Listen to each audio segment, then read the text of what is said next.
the latest updates, please subscribe.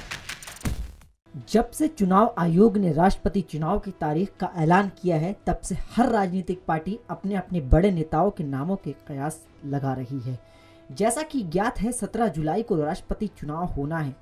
देश के अगले राष्ट्रपति के लिए लगातार आरएसएस प्रमुख मोहन भागवत के नाम की वकालत कर रही शिवसेना ने कहा है कि राष्ट्रपति भवन में हिंदुत्व का रबर स्टैंप होना चाहिए। बीजेपी की सबसे पुरानी सहयोगी शिवसेना ने कहा है कि देश को आज एक ऐसे व्यक्ति की जरूरत है जो इसके भविष्य को हिंदू राष्ट्र के रूप में आकार दे सके, साथ ही जो राम मंदिर और अनुच्छेद 370 जैसे महत्वपूर्ण विषयों का हल निकाल सके।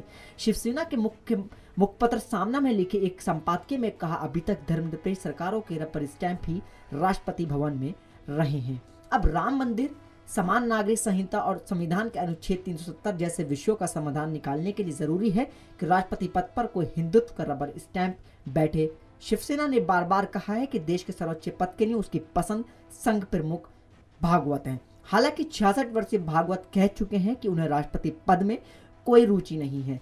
अब कोई भी कयास लगाता रहे, नतीजे तो चुनाव होने के बाद ही पता चलेंगे। लेकिन बात तो जाहिर है, इस बार राष्ट्रपति मोदी सरकार की ओर झुकाव वाला ही बनेगा। लेकिन विपक्षी पार्टियां भी अपना दमखम खूब लगा रही हैं। बस अब इंतजार कीजिए और देखिए कौन होगा हमारा अगला राष्ट्रपति। हालांकि अगर हम मौजूदा राष्ट्रपति प्रणब मुखर्जी की बात करें तो उन्होंने पद की गरिमा को बनाए रखा है। प्रणब मुखर्जी कांग्रेसी विचारधारा से जुड़े हुए थे, लेकिन वह सक्षम और मजबूत राष्ट्रपति रहे हैं। विभिन्न क्षेत्रों में उनका व्यापक अनुभव देश के लिए बहुत लाभकारी सिद्ध हुआ है। नेक्स्ट 9 न्यूज से काशिफ की रिपोर्ट।